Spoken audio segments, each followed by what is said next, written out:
Halaman 95, 96. Apa penyimpangan mereka? Apabila seorang muslim meninggal dalam keadaan tidak berjamaah, tidak memiliki imam, maka meninggalnya seperti matinya orang jahiliyah. Ini agak diperhalus nih. Dulu nggak ada ini. Meninggalnya jahiliyah. Kalau dulu gitu. Mati jahiliyah, kafir, kekal di neraka. Man mata bi ghairi imamin mata mitatan jahilah rawahu Ahmad. Barang siapa mati tanpa mempunyai imam maka matinya jahiliyah. Ini nih yang mereka ambil nih. Jadi kesimpulannya, apabila seorang muslim meninggal dalam keadaan tidak berjamaah, tidak memiliki imam, maka meninggalnya seperti matinya orang jahiliyah.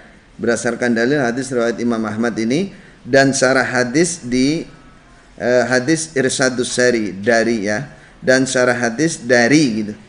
Lengkapi dari Irsyadus Sari Qastalani yang intinya menurut Jokam, menurut mereka jika mati tidak punya imam sebagaimana Jokam maksudnya, maka mati seperti orang jahiliyah yaitu sesat dan dalam keadaan firqah. Kita takdil pilihan syarah yang mereka ambil dari mana tadi? Irsyadus Sari Qastalani ini. Kemungkinan besar agar mereka bisa membelokkan arti sebagaimana kebiasaan mereka bahwa mati jahiliyah berarti mati dalam kesesatan, firqah, tidak sah Islamnya, kafir, kekal di neraka, kurang lebihnya begitu. Makanya nggak berani pilih syarah yang terang, yang menyatakan itu bukan mati kafir. Itu. Pilihnya yang kira-kira itu maksudnya adalah ini halaman berapa? 95, 96 ya. Saya coba.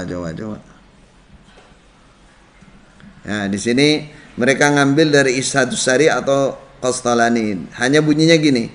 Ai kama yamutu ahlul jahiliyah minad dhalalati wal firqah wa laysa lahum imamun yuta'un. Mereka mati seperti kematiannya ahli jahiliyah yaitu sesat, firqah dan mereka tidak punya imam yang ditaati. Ini kan bisa ditambah-tambahi nih kayak gini. Oh, berarti mereka kafir, mereka sesat. Sedangkan yang dimaksud mati tidak punya imam dalam hadis ini, man mata bi ghairi imam itu yang melanggar maksudnya. Mati tidak punya imam dan dianggap mati jahiliyah yaitu dalam pelanggaran. Itu yang dimaksud sudah punya kemampuan mengangkat seorang imam namun sengaja tidak melakukan. Jadi memang umat Islam belum ada imamnya, belum tunggal, punya kemampuan, diam saja. Ini berarti mati tidak punya imam. Ini dalam pelanggaran. Atau sengaja meninggalkan imam tunggal yang sudah terbentuk.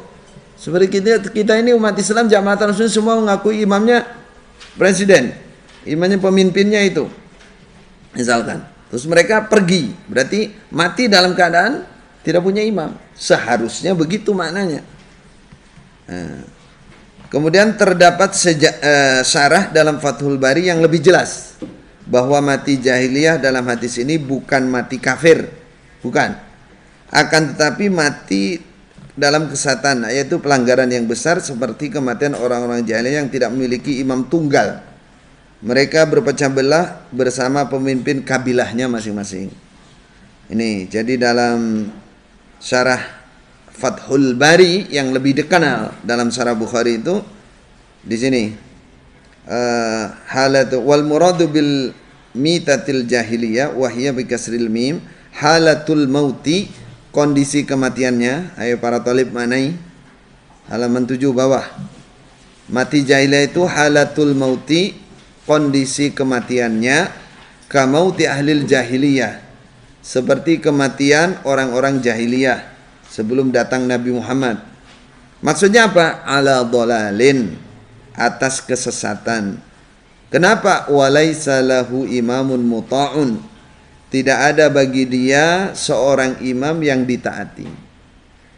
Yang ditaati. Jadi mati dalam kesesatan. Ya. Karena apa? Karena tidak punya imam tunggal yang ditaati. Li'annahum kanu la ya'rifuna dzalik. Karena mereka orang-orang jahiliyah, kanu ada mereka la ya'rifuna dzalik, tidak mengenali demikian itu. Mereka tidak kenal pemimpin tunggal di zaman jahiliyah. Mereka kabilahnya masing-masing. Walaisal muradu annahu yamutu kafiran. Ini Fathul Bari, Imam Ibnu Hajar Al-Asqalani ya. Dikatakan walaisal muradu annahu yamutu kafiran. Bukan yang dimaksud bahwa mati itu adalah mati kafir, bukan. Bal yamutu asian. Bahkan orang itu mati dalam keadaan maksiat. Siapa yang mati dalam keadaan maksiat? Tidak punya imam. Apa maksudnya? Umat Islam sudah mampu, kalau memang tidak punya imam tunggal, sudah mampu membentuk imam tunggal, tidak mau bentuk, tidak mengangkat, ini mati asian, bukan kafir, karena dia masih muslim, dia masih syahadat, dia masih sholat, dia masih puasa, dia masih muslim, matinya hanya dalam keadaan kesesatan dalam masalah ini. Atau umat Islam sudah punya imam tunggal, penguasa satu yang paling teratas, lalu dia memisahkan diri, ya sama seperti Jokam itu. Berarti hukumnya dia tidak mengakui imam tunggal ini. Dia pergi dari imam tunggal ini, maka matinya jahiliyah. Berarti Jokam mati kafir dong kalau begitu. Kalau ngikuti pengertian Jokam. Nah, kita nggak mengikuti mereka mati dalam keadaan sesat. Dalam keadaan asian, menentang Allah dan Rasul. Taib. Jelas ya? Nah, kemudian contoh nyata ini selalu kita sampaikan. Barangkali hati mereka terbuka, barangkali ada rotok geser sidik. Sayangnya mereka nggak mau baca sejarah itu. Muawiyah tidak pernah berbaiat kepada Khalifah Ali dan kepada Hasan bin Ali. Jadi setelah Khalifah Ali, Khalifah resmi itu adalah Hasan bin Ali. Muawiyah nggak pernah. Tidak ada seorang pun di antara ulama yang mengatakan Muawiyah mati jahiliyah kafir karena nggak mau baiat sama Ali, karena nggak mau baiat sama Hasan bin Ali penggantinya. Bahkan Muawiyah dan anak turunnya menjadi khalifah. Coba, menjadi apa? Khalifah atau penguasa, pemimpin yang sah dalam Islam. Tercatat dalam sejarah. Semua ulama nggak ada yang mengingkari itu. Nah, apakah Islam Jamaah mengingkari itu? Kita nggak bilang mengingkari. Mereka nggak ngerti itu, sehingga tidak sadar kalau mereka mengingkari hal itu. Mengingkari hal itu. Waliyadu billah, waliyadu billah. Sadarlah saudara Jokam, saudara Jokam. Ojo angel-angel torek dikandani. Angel.